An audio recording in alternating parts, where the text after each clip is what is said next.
シェラみなさんこんにちは、二人パパのみっつんです。まだまだ続く日本滞在編。今日はカナタイムとのコラボ動画。パートナーのベティちゃんとの謎に包まれたこのカップルに NG なしの質問攻め。自分のチャンネルでも言ってない新事実も大公開。そしてトランスジェンダーとして抱えてきた家族子育てへの思いとは。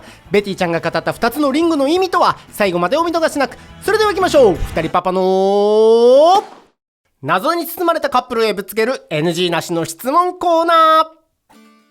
シェナ、皆さんこんにちは、二人パパのみっつんです。今日はコラボ動画ということで、もう皆さんご存知かと思いますが、かなたくんに来てもらいました。こんばんは、皆さん、かなたです。もう先ほどかなたくんの方で出す動画は、はい、ご飯を食べながら出しまして、はい、美味しいタコスをね、食べましたね。はい、で息子です。あ、よかった。で息子くんの学校の話とかいっぱい、あっちでしてきましたので、ぜひかなたくんのチャンネルの方で見てもらえたらと思います。今日は、なんとスペシャルゲストがにお越しいただいております。ちょっと大人の事情で出演はできないんですけれども今すぐ私の大体そうですね、1メートルぐらい先に座っているベティちゃんが大爆笑してそこに座ってくれています。ベティちゃんとはそのイントネーションでずっといきます。ベティちゃんがそうやって言えって言ってね本人のなんか意思を尊重した方がいいかな。それだってみっつんさんの意思尊重されてない。あ、そうね。じゃあベティちゃんで普通のイントネーションでベティちゃんでいきたいと思います。ベティちゃんはお会いしたのは今回の日本滞在が初めてで、わざわざちょっと僕が今ワンオペなんでね、外に出かけられないのでうちに来てもらいました。遊びに来てます。そう、はい、今日は何の話をするかというと、2人にいろんな質問をぶっ込んでいきたいなと思ってます。わかりました。NG はないです。あ、さすが自分から言ってもらって本当に NG ないよね。ないですよ。本当に。OK。後からカットしてとかいいの。じゃあカットなしで今日行こうかな。ずっと。カットはしてほしいかもしれないですよ。あ、今、ベティちゃんがこうやって、脳の意思が出ましたので、それはちゃんと編集してお届けしたいなと思っております。かといってね、別にこう質問を用意してるわけじゃないのよ、私結構。ノリで集まっちゃったよね。じゃあ何から聞こうかな。二人パパ。どっちから最初好きの意思を示したの？これね、2人の中でも議論になってて、僕はなんかお互いかなって思ってるんですけど、まあベティちゃんの主張曰く僕だよねというお互いの認識の差が今生まれております。なるほどね。でもカナダ君は何？同時ぐらいって言ってた？なんかお互い惹かれ合ったみたいな、まあちょっと綺麗な言い方しますけど、そういうイメージだったんですけど、まあベティちゃんは僕からアプローチをされた、そのアプローチを私のこと好きだなみたいなことをひしひしと感じてた。声出ちゃってるけど今そこカットするけどそれがでも理由があって、ベティちゃんが自分に興味があるなとか、自分に好意があるなっていう人にしか、まあ基本的にはこう自分の興味がいかないと、だから相手からの好意を感じないと自分もなんかそういうモードにならないっていうのかな、言って大丈夫？スイッチが入らないというかね。だからそのね視点でいくとやっぱ僕からの好意を感じないとっていう。なるほどね。あんまり今までじゃあ自分からこうスイッチが入ることはなかった。あ、そうなんだ。ので、まあ確かにそれを聞くとそうなのかな。いやでも本当なんか魅力的な方だから一回見たら忘れられない。いやちょ本気で言ってるからね。なんで笑った今。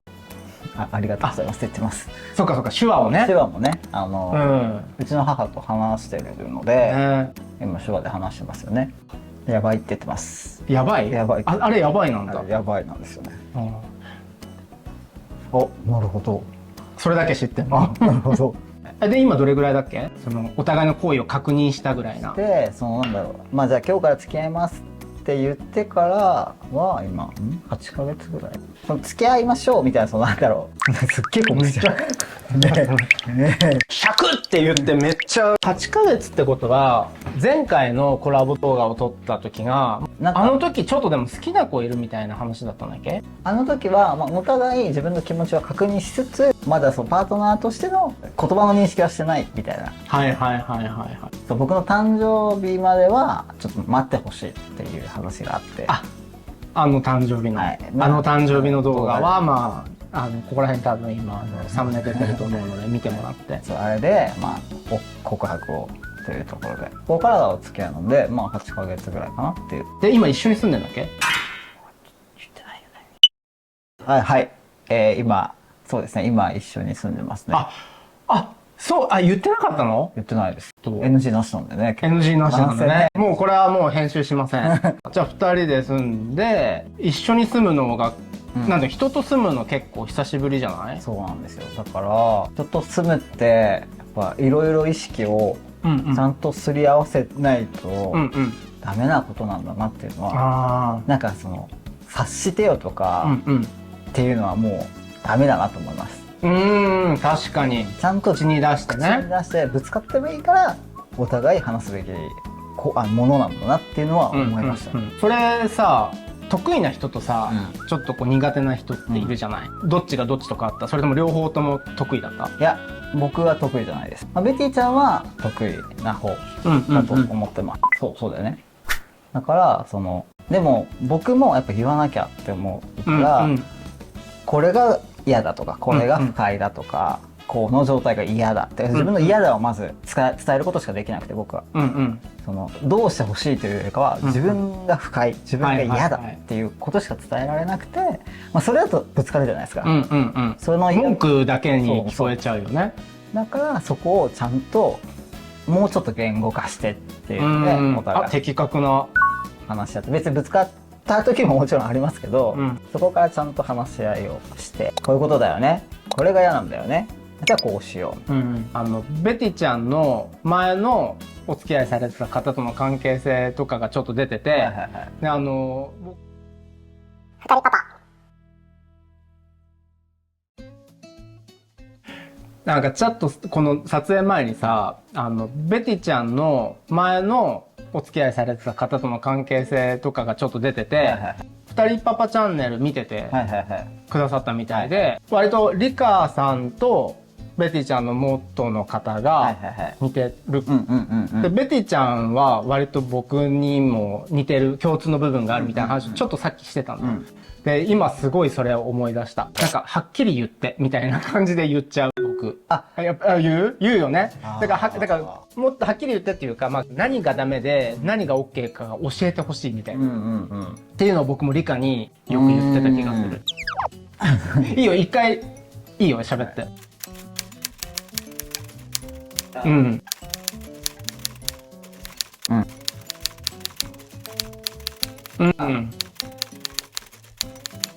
選択肢を与える。素晴らしい。いや僕10年前付き合い始めの頃はそんなスキルなかったから、ぶつかることも多かった。そのおかげで今話せない、僕が話せないなのか、話したいけど言葉にできないなのか、自分の整理のしているから話しててほしいのかみたいなのを提案されるっていうこと自体も新鮮すぎて、すごい話しやすいと思って。ちゃんとお付き合いっていうのがあんまなかったんだよね。そうですね。てぃちゃんの前は本当に好きかどうかはちょっと曖昧で、それよりもその女性として当時生きてたから、自分を男性として見てくれてるから、自分が男性として見られたいっていうその穴を埋めたいから、無理やりそのパートナーとか彼女とか恋人を探してたっていう節はあるなって今思います。だからそういう人が隣にいることで、自分のこのアイデンティティをギリギリ確保できてたみたいな部分が結構大きいなって思ってて、本当に当時のねその子たちには本当にでもねあれなんですけど、無意識というかさ、この自分を守る一つの術だよね。その時はまだ性別移行前だって言ったよね。学生時代なんで、なのでだから正直本当に自分から自分が社会的に男性として受けれるようになって、ある意味自立してっていうんですか、お付き合いするのが初めてで、もう本当に自分恋愛できないんじゃないかなって思ってたぐらい、なんか人に好きっていう感じと湧くのかなって思うぐらいになってたんですけど、若干人間不信のところもあったよね。もちろんそれもありつつ、すごいね。もうなんか割とじゃあもう毎日が新しい発見というか、新しい扉を開けられてる感じなんじゃない？そうです。もうすごい二人パパ。そうです。もうすごいもう本当その通りで、新しいことしかない。意表をつかれるってこと。例えば突然こう全裸で出てくるとかそういうことじゃなくて。全裸は結構あるよね。あ、本当。もうずっと全裸。あ、本当。そうなんつったの？今もなお続いてることなんですけど、ベティちゃんトイレットペーパーを捨てないんですね。どういうこと？トイレットペーパートイレットペーパーを流さない。トイレットペーパーの芯を捨てない。ごめんなさい。トイレットペーパーを捨てないっていうか、やばいね。なんかどっかの国でさ流しちゃいけなくてこう横に溜まっていく国とかあるじゃないのね。日本の文化にのっとってちゃんとトイレはされてると思うんですけど、トイレットペーパーの芯を使い終わった後に捨てないんですよ。で初めは忘れてんのかなとか思うじゃないですか。でも毎回置いてあるんですね。だから結構冗談っぽく「これは何?」って言って「ここに落ちてるのは何だろう?」とか言ってちょっと冗談っぽくずっと言ってったら多分面白くなっちゃったんでしょうね。今トイレットペーパーを探せみたいになってて各所に置かれてて、でめっちゃ楽しいじゃんね。でもねキフさんトイレにちゃんとゴミ箱も設置してある。でもこのなんかゴミ箱に横に置いてたんです。なら捨てろよここに。でそれが最近は面白いから全然いいんですけど、そういうことを日常でないじゃないですか。やっぱ一人で暮らしてるとないし、なかったからすごい楽しくは過ごしてるんですけど、結構多分一般的に考えてもわかんないですけど意表をつかれる方の方が多いんじゃないかなって思う。なるほどね。じゃあもう本当新しいことがいっぱいあって楽しいことばっかりだ。そうですね。大変なことは今ほら声出せないから何でも言っていいよ。一回すごいぶつかったのが、掃除問題。さっきのトイレットペーパーも割と片付ける派片付けない派みたいな。そうですね。でもそれは結構エンタメ性があるじゃないですか。なんかみたいな楽しく消化できたよね。で僕結構家が常に綺麗な状態がいいっていうか、そもそも家は汚れないっていうか綺麗な状態のものっていう意識なんですよ。物は元に戻せば別に汚れないしみたいなその感覚で結構掃除もまめにするタイプで、なんならボトルのラベルがちゃんと全部こっちに綺麗に向いてないと無理みたいなタイプなんですよ。結構やばい人？ごめん、やばいとか言っちゃいけない。いやでも細かい。でもいるよね。結構神経いる。これ言うと結構僕は少数派になるんですけどでも潔癖症とも違うもんね。若干ちょっと違うんですけど、物の位置を、自分が決めた位置に戻してないと嫌なタイプだったんですよね。でもやっぱ人と生活する上でやっぱそれは難しくなってくるじゃないですか。でも僕が家が汚いのがやっぱりちょっとどうしてもストレスに感じるから、毎日ちょっとずつやれば汚れないじゃんっていう話を話したんですよ。そしたら毎日1時間やるより週末に 2,3 時間やった方が時間の短縮だし楽じゃんっていう話をされたんです。俺結構そっちのタイプかも。いやそっちはね結構多数派なんですよ。今まで話してきた。そうでなんか理想はそっちなのよ本当は。でもそうは言ってもその方が確かに常に綺麗だし、気持ちよく過ごせるし、5分を毎日やった方がいいなとは思うんだけど、なんかできない。そうですよね。だからそれも理解したんですよ。確かになと。すごい。それででもぶつかったの最終的に。でもやっぱりじゃあどうしたらいいのかって、そもそも僕は部屋が綺麗なものっていう認識で、ベティちゃんは部屋は別に汚れるもの、人が生活してるんだから使うんだから散らかって当然だというものだから、そもそも全然考え方が違くて、見てくださってる人も多分そっちの派の方がどっちかちょっとコメント欄にどっちか派っていうのをコメント欄に書いてください。今まで僕調べだとお二人の方が多いですね。僕調べで。なんでじゃあ分かったと、気に食わないのは分かったけど、じゃあなんで汚れてるのが嫌なのかって聞かれた時に、いや部屋の乱れは心乱れって言うじゃん。そしてハッとしたんですよ。僕自分で言ってそうちょっと待ってみたいな。僕、自分の心のその揺れが可視化されてるその部屋が汚いっていう状態が気持ち悪いんだ。だから部屋が汚れてるイコール心が乱れてるって思い込んでたんですよ。これはじゃあ思い込んでるだけで、じゃあなんで汚いのが嫌だっていうのを、別に汚くても別に生きていけるっていうのを、そこでちゃんと落とし込めたんですよ。なるほどと思って。で、はい。それパンデミックの前から？うんうん。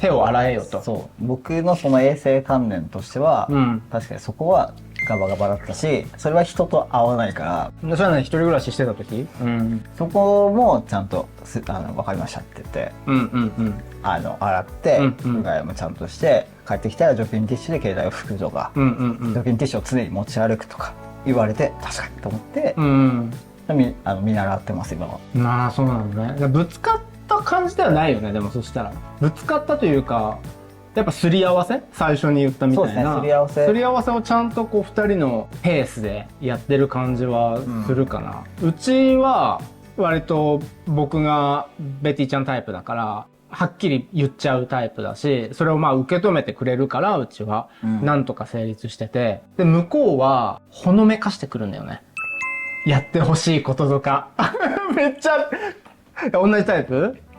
そうなんだ。そうだからはっきり言ってよみたいな。言ってるよ、ほのめかしてないよ。そうそう、本人は言ってるっていうの。本人は言ってるって言うんだけどわかるわかるわかる。掃除しよっかな今日みたいなね。はいはいはいはい。でも促してるんでしょ。なんかね、一緒にやらない感がすごいその中に、あれ言葉にできないのも才能なんだよね才能なんかもう言葉になんていうのかな、してないんだけれども、その息の中にその感情がめちゃくちゃ入ってる感じがするパートナーです。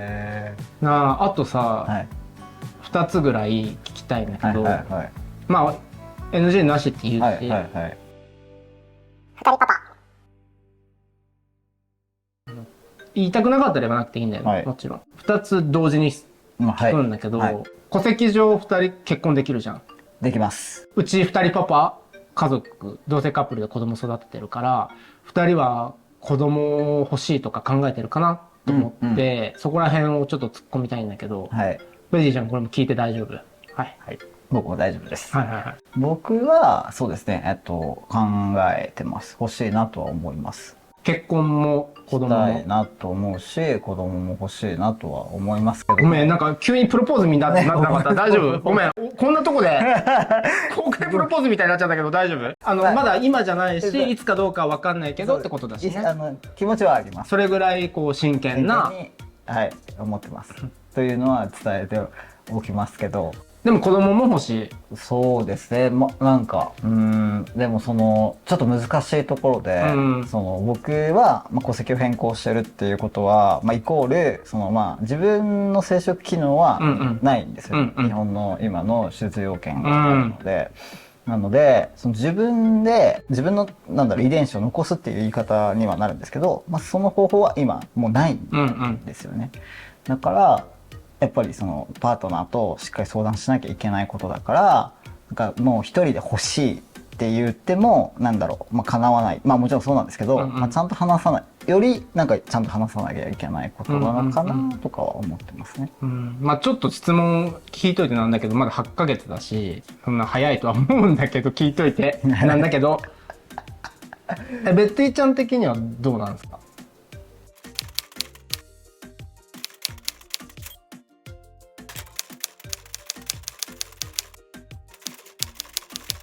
はいはいはいはい。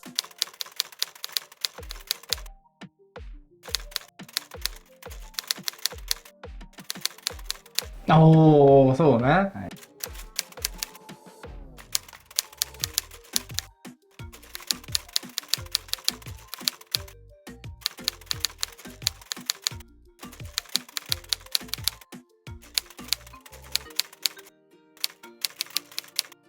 そうなんですよ。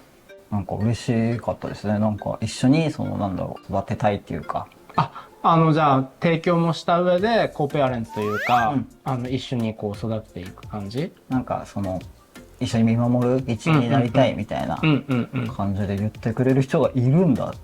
じゃあ結構ただの精子提供っていうよりも、ちょっと待って。一回いいよ。笑って。テンション何？テンション下がっちゃった。つさがね。あ、俺なんかね、取れてないからね。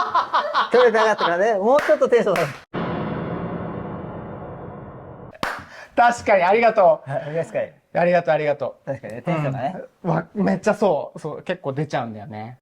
じゃじゃあ、まあ、精子提供だけっていうんじゃなくて、もう本当に一緒に育てていくコーペアレンツみたいな感じなわけね。そうなんです。なんか一緒に見守っていきたいみたいな人がいてくれて、本当それはね、ありがたいよね。そっか。そもそもやっぱ僕がトランスジェンダーっていうとこで、子供を持つとか結婚に対してすごいネガティブだったというか、あんまり自分では触れられたくない部分だったんですよね。できないから。そう、だから本当に、自分となんてそういう選択肢を取ってくれる相手はいないって思ったんですよ。自分なんてってずーっと思ってて、だから今ベティちゃんに出会ってそれがちゃんと一緒に考えられるようになったっていうのはすごい自分的には大きいことだし、出会った時もそれってずっと言ってたんですよ。自分なんてみたいな。その選択肢は、まあいわゆる異性間の結婚、皆さんが一般的に普通とされてるものとは全然違う形になってしまうって自分で思い込んでたんですよ。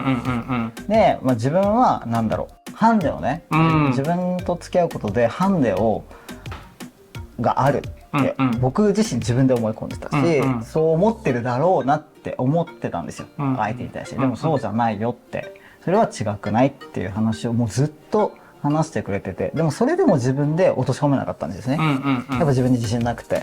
でもでもその話を何回もしていくうちに、それはあなたが悪いんじゃなくて社会の問題じゃないっていうのをずーっと言ってくれて、でやっと確かにそうだよな、僕何も悪くないよな、別に間違ったことしてないし、確かになって思えるようになって、その選択肢を2人で取れる未来を考えれるんだって思って、やっと前向きになれるようになりましたね。二重丸？二人パパ。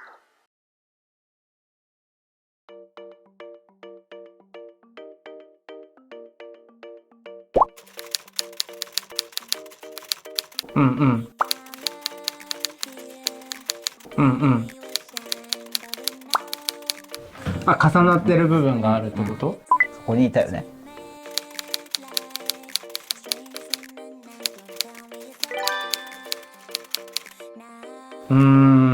僕自身はそれ理科だったかも。僕自身もやっぱりできないと思ってたことが海外だったらできるとかいうことだけでも全然目から鱗だったし、できないと思ってたことは自分でその可能性をもうその時点で捨てた。だって夢を見るだけで辛いじゃん。そうですね。できないのに。でもちょっと夢見てもいいんだっていうか、可能性があるんだもんってなった時に、その可能性があるんだったらって気づいたら、その自分の気持ちっていうのに素直になれて、素直になれたらもうそこがどんどん膨らんでったみたいなところが、僕らが子供を持って育てたいっていう決断を最終的に下すまでの、プロセスだった気がするから、やっぱそれって本当に社会から与えられた意識と自分の本当の意識っていうのがちゃんと俯瞰して見れてないと、本当に自分のやりたいことだったのか、逆に言うと持ちたくないのに持たなきゃいけないっていうプレッシャーにね、苛まれる人もいるわけだから、それはね、そういうのを気づけるっていうのは本当に人との出会いとっていうのはあるよね。そうだと思う。僕もだっていつもカナダ君と喋ってて、ベティちゃんとも喋っててもめちゃくちゃ気づかされることばっかり。前回のやっぱ動画でもそうだけど、やっぱ本当 LGBTQ って言っても本当隣の人のこと分かってないじゃん。ゲイとトランスジェンダーって全然違うし、トランスジェンダーでもどっちからどっちに移行するかで全然変わってくるって話もさ、ずっと今日してたけど、昼間の時から。すごいそういうのをやっぱ会話できるっていうのがとても僕はラッキーだったなと思って、今日本当に2人と話せたことが楽しかったし、いやこちらこそです。いい気づきになりました。こういうふうに発信をすることもうん大変だったりするじゃないですか。やっぱりその LGBTQ っていうことをまず公表して発信するっていうこと自体も大変なことだったりするけど、やっぱ仲間がいるとそうだね。すごい僕もすごいなんだろう心強いし、やっぱ連帯してくれるっていう人がいるから、やっぱちゃんとはっきり言える。でなんかこうやって前に進んでいこうってで視聴者の人たちにもこう伝えられるし、視聴者の人たちもこう巻き込んでっていうか、なんかみんなと一緒になんか進んでいけるのがすごい僕も心強いので、そうだね。特にコラボするとさ、お互いの視聴者さんファンの方がさ被ってるファンもいるけど、そうじゃないファンの方とかも含めてこのコメント欄とかでいろいろこう書き込んでくださるのを見るのが、こう全てに返信できなくて申し訳ないんだけど、でもそれを必ず見てはいるので、そういうところでめちゃくちゃ嬉しいなと思うので、ぜひ皆さんコメント欄に皆さんの今日の感想を書いていっていただければと思います。さあということで最後はですね、いつもヘイドというので、締めますのでよろしくお願いします。今日は本当にありがとうございました。ありがとうございました。それではまた次回の動画でお会いできるのを楽しみにしています。せーの、ヘイドー。さて来週の二人パパはリカです。今はもうスウェーデンにいる僕たちですが、最近はバッタブを買ったので3人で入ってリラックスをしてます。もうすぐ動画も出るのでお楽しみに。そして次回はミツパパと息子くんの旅行ブログ。石川県羽咋市というところで世界に数カ所しかないビーチや日本の原風景のような場所にあるゲストハウスが出てきますよ。僕も行きたかった。さて次回は初めての北陸新幹線、日本で唯一スペシャルビーチ、息子くんが釣った獲物の3本です。次回もまた見てくださいね。 Sten, sax, påse. Vad blir det? Happy anniversary. Happy anniversary. はい。撮れてるかな大丈夫だった、撮れてた。よかった。ありがとうございます。